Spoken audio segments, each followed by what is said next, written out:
제주의 다양한 소식을 전해드리는 뉴스브리핑 순서입니다. 오늘은 여직원 성희롱 의혹 속에 구속 기소된 제주시 간부 공무원 소식 먼저 전해드립니다. 안동우 제주시장은 회견을 열고 직원 성희롱 의혹을 받는 제주시 전 농수축산경제국장을 파면 처분했다며 제주 시민께 유감을 표명했습니다. 안 시장은 앞으로 성 관련 사건에 무관용 원칙을 적용하겠다고 밝혔는데 지금까지 제주시에 접수된 성고충 상담은 2018년 2건을 포함해 모두 3건으로 공무원이 파면된 건 이번이 처음입니다. 안동우 시장의 발표 내용 직접 들어보시겠습니다. 제주시 소속 공직자를 지휘에 감독하는 시장으로서 무거운 책임을 느낀다. 앞으로 제주시는 직장 내 성 관련 사건 발생 시 무관용 원칙으로 엄중히 책임을 묻는 등 강력하게 대처할 것이며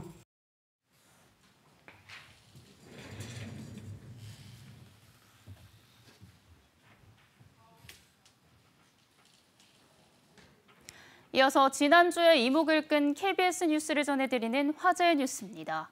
지난주 수요일 KBS는 얕은 바다에서 야간에 어패류 등을 잡는 해루질이 유행하면서 지역 어민들과 갈등을 빚고 있다는 소식 전해드렸습니다. 수상레저 활동으로 해루질을 하는 사람이 늘고 있는데 일부 다이버들의 무분별한 해산물 채취 행위로 지역 어민들의 한숨도 커지고 있습니다.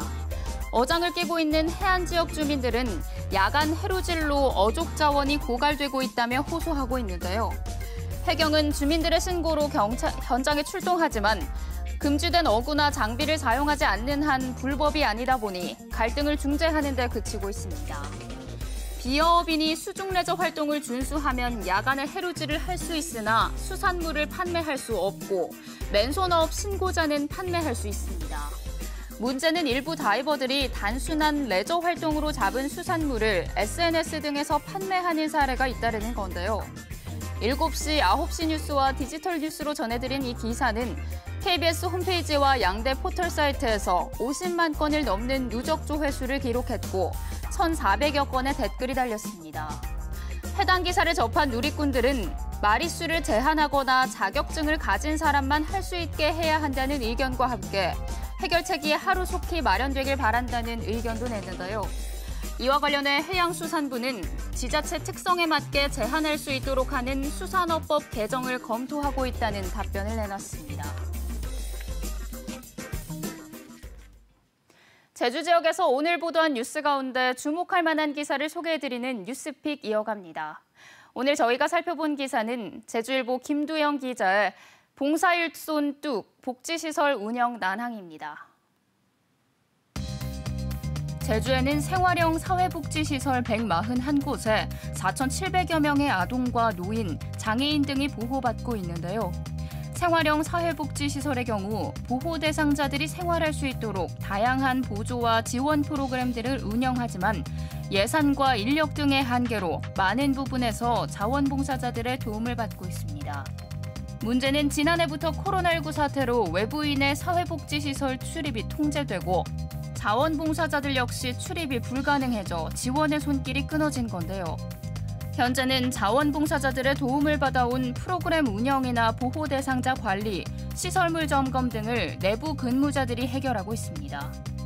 하지만 코로나19 사태가 1년 넘게 이어지며 내부 근무자들의 피로도 극에 달하고 각종 복지 서비스의 질이 하락하는 등 한계에 봉착한 상황이라는데요. 서귀포시 한 노인 전문 요양원 관계자는 그동안 직원들이 휴일에도 시설에 나와 프로그램을 운영하거나 임의용 지원 등을 하고 있지만 익숙하지 못한 일이기에 서비스의 질이 높지 않고 직원들은 자신들의 업무를 하는 틈틈이 이 같은 일도 하고 있어 업무 과중으로 인한 피로도가 상당하다고 설명했습니다. 그러면서 보호 대상자들이 감염병에 취약하고 예산 등의 문제가 있어 출입 제한 해제나 인력 보충 등의 대책은 사실상 불가능하다며 고충을 토로했는데요. 코로나19 사태로 외부인의 사회복지시설 출입이 제한돼 복지시설들이 운영에 어려움을 겪고 있는 상황을 전한 제주일보 김두영 기자의 보도를 오늘의 뉴스픽으로 전해드렸습니다.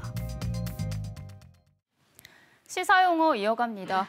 정부의 코로나19 방역 조치 강화에 따른 과태료 부과가 오늘부터 시행됐습니다. 오늘 시사용어 사전에선 강화된 방역 수칙을 정리해드립니다. 기존에는 중점관리시설과 일반 관리시설에 대해 사회적 거리두기 단계 적용에 따라 방역수칙 적용 대상을 다르게 해왔는데요.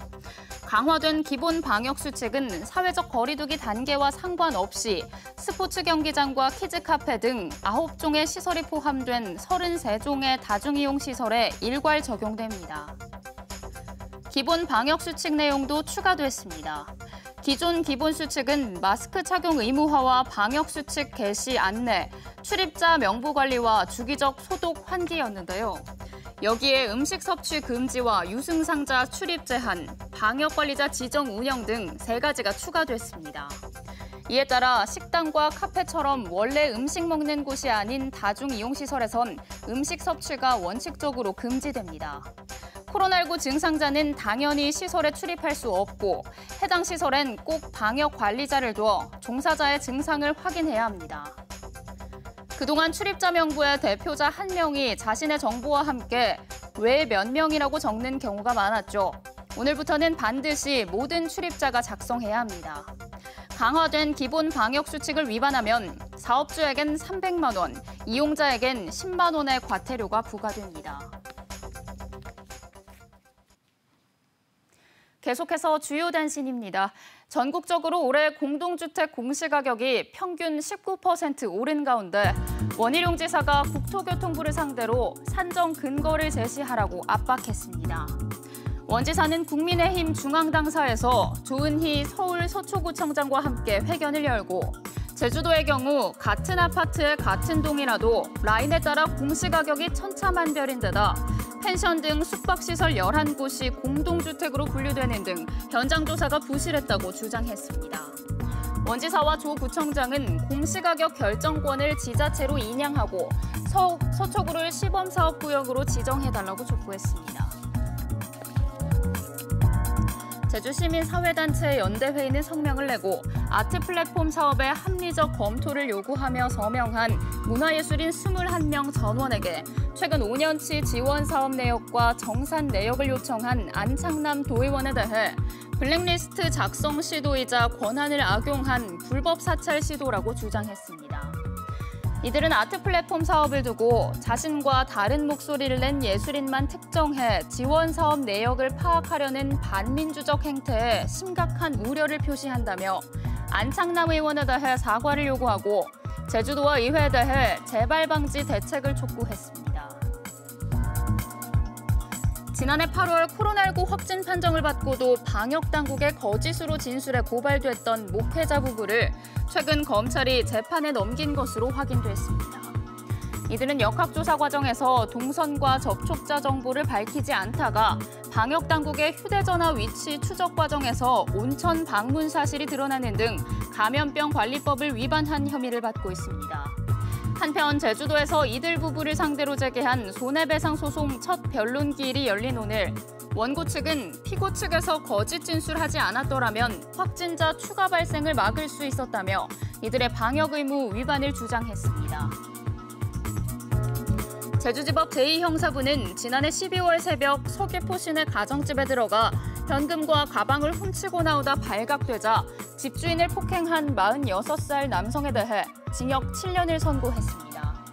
피고인 측은 충동조절 장애에 따른 심신미약 상태라고 주장했지만 재판부는 앞서 절도나 준강도 관련 범행으로 8차례나 징역형을 선고받았음에도 누범 기간 다시 범행을 저질렀다며 받아들이지 않았습니다. 지난해 제주에서 마라도 면적의 6배에 달하는 농지가 사라진 것으로 나타났습니다. 국토교통부의 2021년 지적 통계를 보면 지난해 제주 지역 농지 면적은 522.4제곱킬로미터로 전년 대비 1.8제곱킬로미터 줄었고 같은 기간 대지 면적은 1.7제곱킬로미터 늘어난 것으로 나타났습니다. 이는 제주 지역 농지에 건물을 짓는 등 각종 개발 행위가 늘어난 영향으로 분석됩니다. 지난해 제주를 강타한 태풍 피해가 여전히 복구되지 않은 것으로 나타났습니다. 제주도에서 발표한 재난관리 실태 공시를 보면 지난해 집중호우와 태풍 등 자연재난으로 인한 피해액은 74억 1천만 원으로 집중호우를 제외한 3차례 태풍 피해를 여전히 복구 중인 것으로 파악됐습니다. 복구에는 254억 원을 투입할 예정인데 이 중 태풍 마이삭과 하이선으로 인한 복구 비용이 전체 97% 이상을 차지했습니다. 지금까지 뉴스브리핑이었습니다.